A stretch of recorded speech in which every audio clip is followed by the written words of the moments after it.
this is wonderful. It's an honor to be here with you all. What do we have in common? We all love Florida. Water's the tie that binds us all together. Whether it's Silver Springs, the Everglades, or near where I live, Wakulla Springs, our economy and our environment are integrally linked. There's no division in this state on that. You all know that. You all care about our waters. You wouldn't be here if you didn't. Get the word out to your friends and our elected officials, starting with Governor Scott, and tell them our waters, our water quality, our managing our water, doing water conservation, that's all critical. We have to do it. We're here today at Silver Springs, but many of our springs across the state are subject to decreased flows and increased nutrients. That's a formula for degradation. It's moving in the wrong direction. We need to protect places like Silver Springs. That needs to be a priority. We've got to do a better job. We can all do better. And we need the Governor Scott, we need the legislature, we need everybody, the local government people. A tremendous amount of important decisions are made at the local level. We've got to send a message to all our elected officials that Florida's waters are absolutely critical.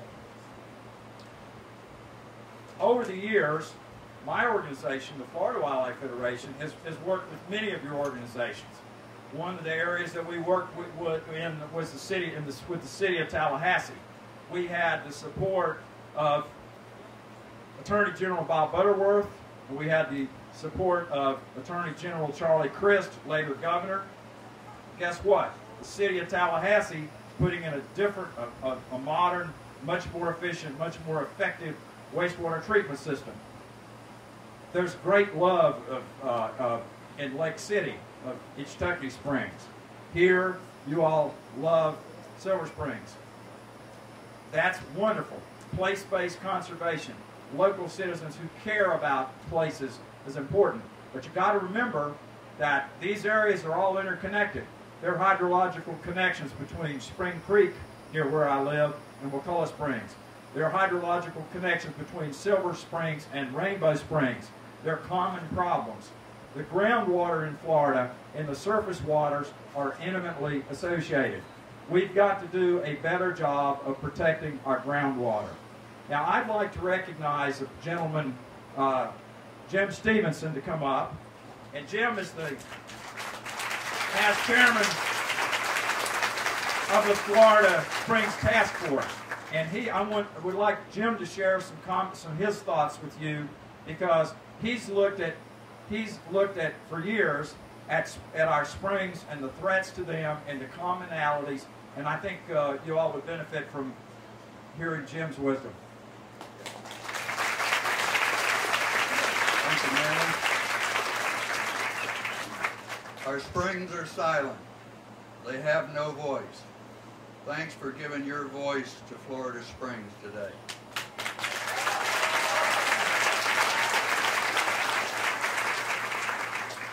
For 60 years, the state of Florida thought that the way to protect a spring was to buy it. And the state has bought the best of the best, and they've been turned into state parks. While Senator Graham was governor, he purchased 3 of those fine springs, and they are now state parks. But you know, when we purchase a spring, we buy the hole in the ground where the water comes out. That's what we protected.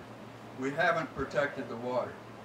In order to protect the water, we've got to reach out into the spring shed, the recharge area, and take action there.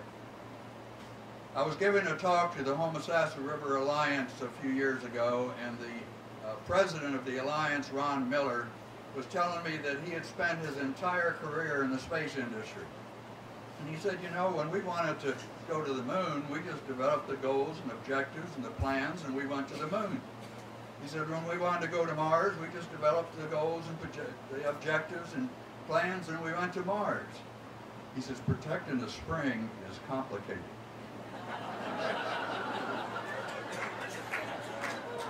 And then I was giving a talk here in Ocala a few years ago to the Withlacoochee Regional Planning Council, most of which is made up of county commissioners. And at the end of my talk, in which I had been discussing Florida springs and their problems, a hand went up and the fellow says, whose side are you on? Well, that kind of set me back. I hadn't had that question before. And I said, I'm on the spring side. Well, he called me out in the hall later. He says, I'm sorry if I came on so strong. But he says, you know, you were talking about homeowners and their lawns and their septic tanks. And I'm a homeowner and I got a lawn and a septic tank. You were talking about farmers with their crops being fertilized and livestock waste, and I'm a farmer.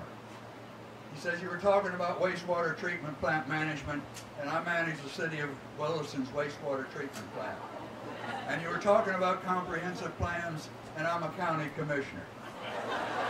He says, I was feeling picked on. So, springs protection is complicated.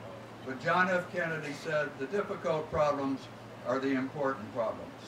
And we're going to win this one. Thank you very much.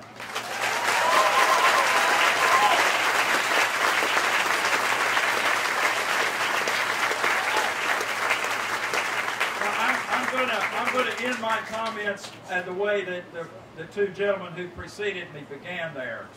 And I want to say one thing before I say that, though, is turning our waterways, whether it's our springs, rivers, bays, estuaries, green with toxic slime because of too much fertilizer, too much nutrients in the water, that doesn't do anybody any good. I wanted to end my comments. I came here when I was 7 years old. My parents brought me. I got to meet Ross Allen, which to me was like some people that got to meet Mick Jagger. And I got to see the big alligator, Big George, and that was a great pleasure. So we've got to protect iconic places like this for a lot of reasons. We're all in it together. Let's send the word out.